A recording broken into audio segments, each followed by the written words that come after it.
Muito bem, olha, vem pra cá, a gente não vai perder nada de tempo hoje, porque diabetes está na nossa mira nesse dia. Vem pra cá, porque se você não tem diabetes, você conhece alguém, você convive com alguém, então é importante conhecer o problema e saber como enfrentá-lo. Segundo dados do Atlas do Diabetes da Federação Internacional de Diabetes, o IDF, a doença é responsável pela morte de 5 pessoas a cada 5 segundos em todo o mundo, totalizando 6,7 milhões de mortes em 2021. No Brasil, a incidência é preocupante também, já que é o 5º país com mais diabéticos no mundo, com 16,8 milhões de adultos entre os 20 e 79 anos. E são pessoas que têm as suas vidas afetadas, não é?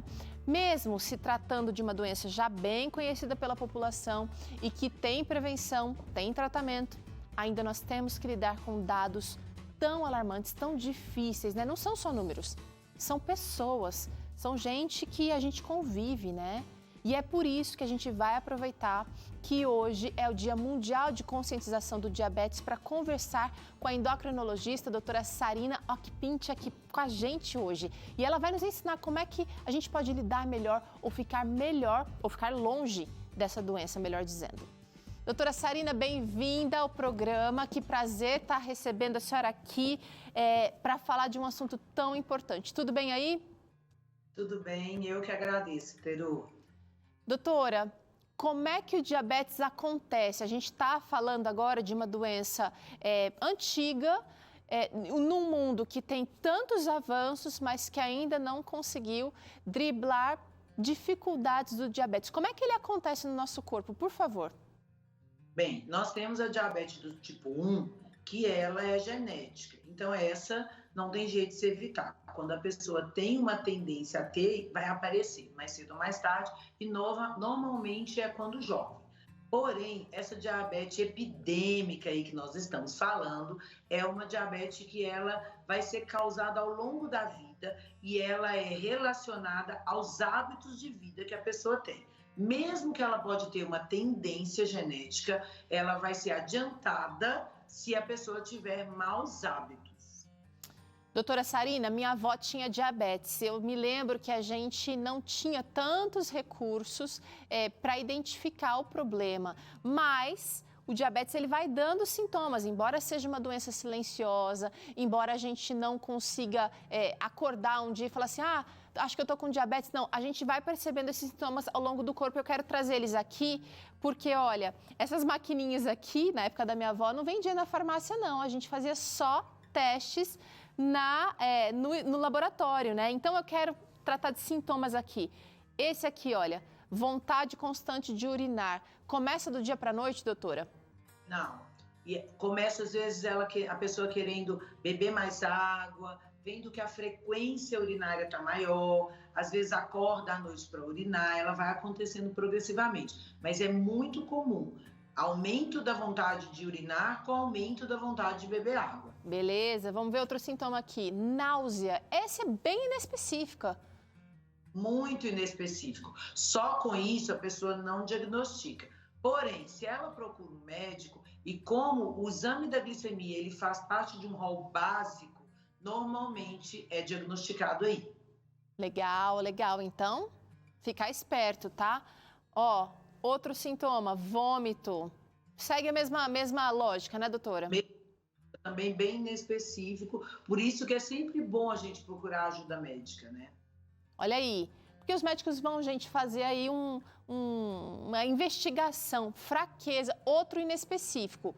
Então, a pessoa bebe bastante água, embora vai mudar, eu vou trazer um próximo sintoma aqui que vai, talvez, ser até um sintoma contrário à fraqueza. A pessoa quer comer mais também. Que a gente chama de hiperfagia. A pessoa tem mais vontade de comer, talvez porque ela faz episódios hiperinsulinêmicos. Mas o mais comum desses todos, Peru, é mesmo beber bastante, beber mais água. Eu tô tendo sede mais do que eu tinha antigamente. E essa questão de procurar fazer o xixi mais vezes ao dia. Tá, agora essa fraqueza aqui, mesmo que a pessoa se alimente bem, ela não está recebendo a energia daquele alimento que ela está ingerindo. Talvez seria uma dessas explicações para a fraqueza? Exatamente. se ela tiver no estado inicial de diabetes. Porque se ela já tiver no estado mais avançado, pode já ser, inclusive, a diabetes atacando algum nervo dela e causando uma fraqueza específica. Às vezes, num braço, numa perna. Ai, doutora, eu estou com as pernas muito cansadas. Pode, inclusive, ser alguma doença do nervo, neurológica, ou também, às vezes, uma doença até vascular em diabetes mais avançadas. Olha aí, gente. Outro sintoma, gente, sede constante. Então, tá linkado com aquela... Aí, sede e vontade de fazer xixi. Sede e vontade de fazer xixi. Exatamente. Isso tudo ligado à glicose, que vai estar mais elevada nos... uma decorrente dessa falta do controle da glicose. Tá, vamos ver se tem mais um sintoma aqui. Ó, a perda de peso inexplicável. Dependendo da idade, a gente já tem uma perda natural, né? A pessoa mais velha, depois dos 40, ela começa a ter uma perdinha ali que vai se acentuando cada ano que passa, doutora. Mas essa perda de peso, ela é muito mais rápida do que essa perda natural da velhice, né? E isso é muito importante, Teru, porque essa perda de peso inexplicável, ela é mais frequente na diabetes do tipo 1, que é a diabetes insulino-dependente. Na diabetes do tipo 2, não. A gente vê até o contrário, um ganho de peso inexplicável. Ok. Bom, a gente está trazendo aqui os dois cenários, porque um vai depender muito de você e o outro não tanto, mas você precisa ficar atento aos sinais, porque quando você busca ajuda médica, você precisa relatar aquilo que está acontecendo de fato. Tem mais um aqui? Ó, outro sintoma, a fadiga, o cansaço, doutora. Muito comum. Isso nos dois tipos de diabetes. Sabe o que é interessante que você está falando aí, Teru? As pessoas têm que estar atentas à sua saúde. Por isso que a diabetes mudou um pouquinho nos últimos 10 anos. Nós, médicos, hoje somos orientados a fazer o exame de glicemia, mesmo em quem não tem queixa alguma. Por quê? Foi descoberto que quanto mais precocemente você diagnostica a diabetes, menos reflexo vai ter sobre os seus órgãos.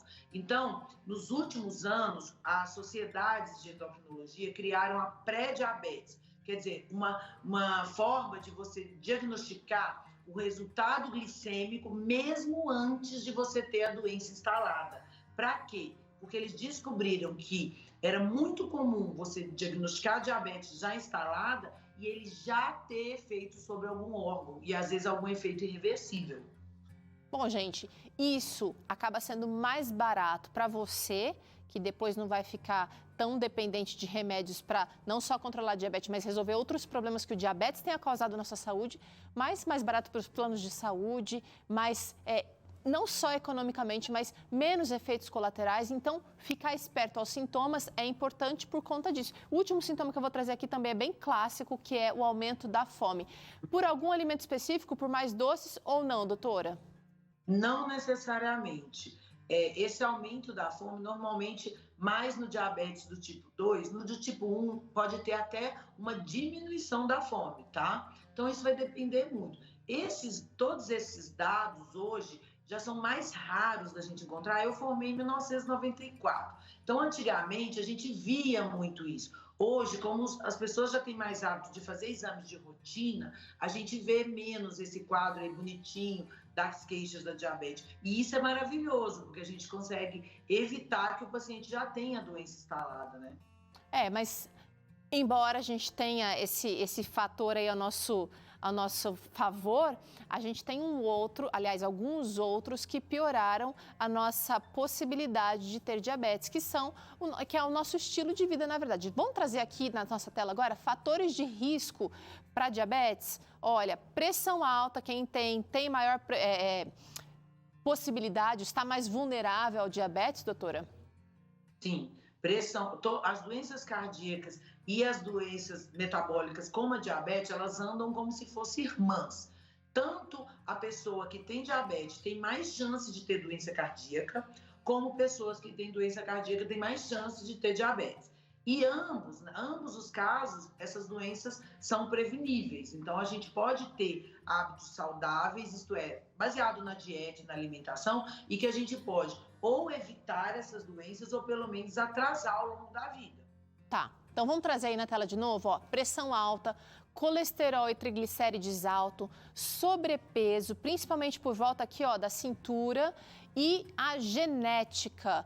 Além disso, a gente pode citar aqui, doutora, doenças cardiovasculares ou cérebro vascular, mulher que deu à luz a criança com mais de 4 quilos, estar acima dos 45 anos e o terrível estresse. Fatores de risco para o diabetes que a gente agora a gente tem não a nosso favor, mas contra a gente. E tem esse último aí, o estresse, todo mundo acha que isso é psicológico. Não é. Quando você está ansioso, nervoso, né, estressado, o que vai acontecer? Você faz pico de um hormônio que se chama cortisol. Esse cortisol, ao aumentar, ele vai lá no fígado e mobiliza glicogênio para aumentar a sua glicose circulante. Então, a gente fala assim, o estresse, ele não causa uma diabetes psicológica, não. Ela é bioquímica, é por hiperglicemia mesmo. Então, controlar o estresse é mais importante do que um processo só de bom relacionamento psicológico, etc, entendeu? Legal, gente. Então, olha, muito mais do que ficar checando aí o seu nível glicêmico, você precisa checar outras coisas na sua vida. Vem comigo, porque agora é hora de falar sobre cuidado, tratamento, prevenção, doutora. Comecei falando aqui da minha vozinha que tinha diabetes, infelizmente ela não está mais aqui entre a gente, mas eu me lembro que a minha avó comia tudo diet. Lembra? Tinha uma modinha de diet, era refrigerante diet, era pão diet, era tudo diet. Essa história não é bem assim, eu quero trazer aqui, vou trazer o principal, cuidar da alimentação é fundamental, tanto para prevenir como para tratar o diabetes. Como é que a gente cuida hoje? Tem que ter muito cuidado, porque muitas dessas alimentações que dizem ser diet, quando tem determinados tipos de adoçante, eles aumentam a insulina mesmo sem ter açúcar. Uau! Então, o que a gente orienta é evitar alimentos doces. Por quê? Para que as pessoas não precisem ficar avaliando o tipo de adoçante, então, tira o adoçante do suco, tira o adoçante do café. Então, a dieta menos doce, ela vai ser menos insulinêmica.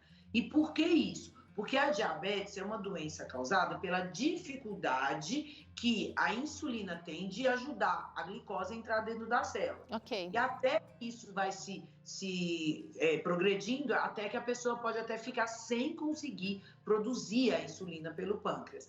Então, o mais importante é ter uma dieta mais rica em fibras, proteínas, né, minerais, e pode ter carboidratos, sim, mas carboidratos de boa qualidade, né? Então, mandioca, batata, tudo com moderação, mas são carboidratos que são de boa qualidade. O que a gente deve evitar é doces, principalmente refinados, e farinhas, principalmente farinha de trigo, que tem muito glúten e é altamente inflamatório. Olha aí, então mudou o jeito de cuidar do seu diabetes. Você precisa ficar esperto. Daí quando vem aquela vontade de comer doce, eu vou demorar um pouquinho mais nessa, doutora, porque parece que quando a gente não pode com alguma coisa, é mais que a gente sente vontade. Os alimentos integrais ajudariam? Ou tem algum outro alimento, de repente, que o diabético ele precisa aprender, talvez, a encontrar sabor no natural, né? Porque uma banana é super doce, se a gente não tem um pudim do lado, né? Porque a comparação aí seria desleal. Peru, você falou o certíssimo.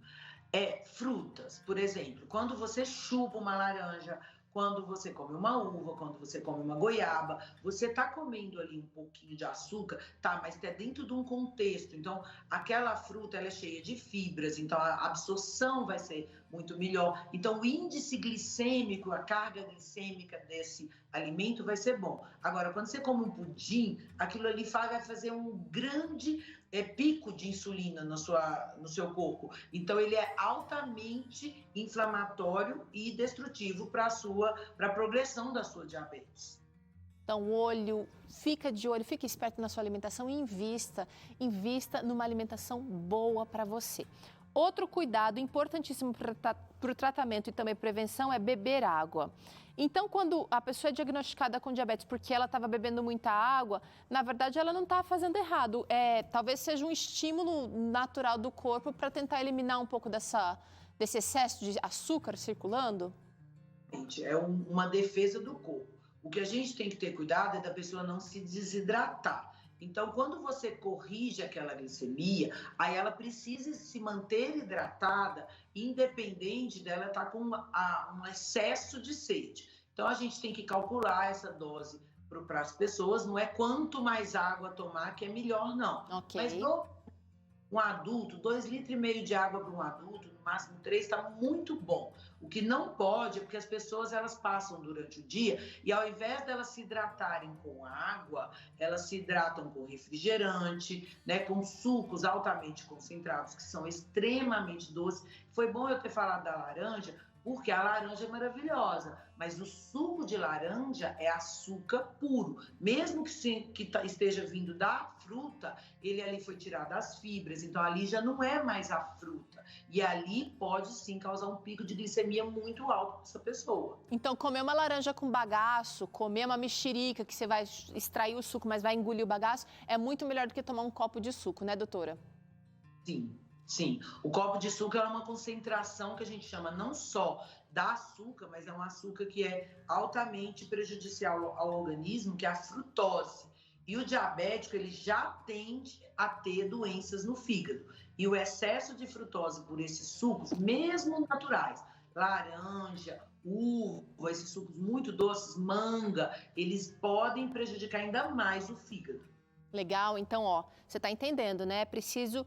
Fibra tem que estar presente nessa alimentação, tem que ter cuidado com o que você vai beber, que não seja água, na medida certa. Vou trazer aqui, olha, esse outro cuidado aqui, que é ficar atento aos pés, porque o diabetes pode ter complicações que trazem prejuízos terríveis.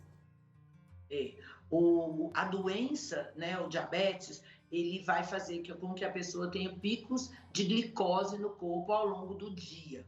E esse tipo de picos, essas glicoses altas, eu costumo dizer para o meu paciente, cada vez que você faz pico de glicose, é como se fosse a glicose sobrando, ela é um caco de vidro passando nos seus vasos. Então, ela vai prejudicar microvasinhos e micronervinhos do seu corpo. Isso é o inicial, porque ela também vai prejudicar os maiores. E uma das doenças mais comuns da diabetes é a neuropatia diabética. Então, a pessoa ela pode começar a ter formigamento nas extremidades, no pé, por exemplo, e ela não sente que ela está ali com aquela doença. E, às vezes, ter parestesia, isto é, ela não sente um machucado, uma feridinha. Diminui a sensibilidade, né? Isso, ela diminui a sensibilidade, então ela não vai sentindo. Porque a sensibilidade, Teru, o que ela é? Uma defesa do nosso organismo para a gente ir ali curar aquela ferida. Quando ele não está sentindo, junta duas coisas. Além dele não estar sensibilizado com aquela dorzinha ali, por causa daquela ferida, o diabético ele tem uma tendência maior a ter infecções. Então, ali, a chance dali virar uma infecção, uma ferida infectada é maior. Então, juntou essas duas coisas, ele pode ter uma ferida ali que pode ser até irreversível. Então, tem que ter um cuidado muito grande, porque senão ali se transforma numa ferida grande, irreversível, que eu falo quando há morte celular, né, que a gente chama de gangrena, e ele pode até precisar de amputar um pedaço do membro. Vamos cuidar desse pé. Aliás, o cuidado passa por monitoramento. A gente precisa controlar essa glicose. Como é que a gente faz para controlar sem neura, doutora? Pois para uma pessoa que não apresenta risco, então ela não está... Ela não está acima do peso, familiar negativo, é uma pessoa jovem, você mesmo falou que depois de 45 anos o risco aumenta muito, então basta fazer uma glicemia de jejum, ela é suficiente. Hoje existem exames mais avançados, como por exemplo a hemoglobina glicada, que ela é capaz de avaliar a sua glicose nos últimos 90 dias. Então, o médico vai saber avaliar cada caso para ver se precisa fazer exames mais acurados ou se basta um exame simples. O que não pode deixar de fazer é avaliar a glicose de vez em quando, pelo menos aí 1, 2 vezes ao ano. Ó, então tem controle, tem cuidado, tem a alimentação que você vai precisar ter uma atenção mais especial, mas tem uma coisa aqui que a doutora vai comentar agora, que inclusive tem novidade nesse assunto, porque o exercício físico precisa ser rotina na vida de quem tem diabetes. E quem não tem também, né, doutora? Quem quer ficar longe do diabetes também. A atividade física hoje, ela é como se fosse um medicamento, né? A gente precisa fazer exercício físico, não só para diabetes, mas também para a mente. A gente sabe que vários neurotransmissores são estimulados aí, também para doença cardíaca, para a gente evitar doenças do osso, osteoporose, mas especificamente para diabetes. Por que é importante? Primeiro, por causa da desinflamação. Segundo, por causa do controle do peso, que é essencial para o paciente diabético. Agora, é muito importante que ele faça atividade muscular, né? Foi descoberto recentemente que existe uma substância chamada irisina, que ela aumenta a sensibilidade da célula à glicose. Então, quando você produz a irisina, e essa é produzida pelo músculo, então, quando você faz atividade física, o músculo produz essa irisina e ela facilita com que a glicose entre nas células do seu corpo e seja melhor aproveitada. Então, os estudos demonstram, por exemplo, pacientes com diabetes do tipo 1 que usam insulina e começam a fazer atividade física regular, rigorosa, eles diminuem a quantidade de insulina que eles precisam para ser aplicada diariamente. Gente, então o diabético que faz o controle, que se alimenta bem, tal, e ainda faz a musculação, é como se ele estivesse tomando um remédio extra para ficar muito melhor e se proteger de todos os agravamentos do diabetes. Sensacional conversar com a doutora Sarina por aqui. Você gostou aí de casa? Doutora, maravilha, você além de linda, comunica super bem. Eu vou mandar a galera lá pro Instagram dela, porque ela manda muito bem por lá, ela tem muito conteúdo legal para você. Então corre lá, é simples, doutora.sarina, tá aqui embaixo, ó, doutora abreviado .sarina, é Sarina, não é Sabrina, vai lá no Insta certo, hein? E aproveita o conteúdo que ela tem postado por lá e pode mandar direct, doutora, você vai dar um jeitinho de responder? Pode. Todo mundo, eu tenho uma equipe que me ajuda e tem também um canal no YouTube, onde ali é um propósito da minha vida, porque eu sei que não é todo mundo que consegue tratar comigo. Então eu faço vários vídeos para ajudar aquela pessoa que não tem condição de ter acesso a médico o tempo todo. Então lá tem muita coisa, principalmente para as pessoas terem mais longevidade e evitar doenças. Ai, amei de ter aqui, vamos marcar outras conversas por aqui, mas por enquanto muito obrigada, um abraço, doutora. Muito obrigada a você. Um abraço, linda. Muito bem, ó, bora pro intervalo? Rapidinho a gente vai ali e volta já com o Dr. César falando um assunto precioso. Como é que você pode desenvolver autoestima? E ainda hoje você aprende aqui um molho cremoso proteico delicioso. Olha aí, eu volto já.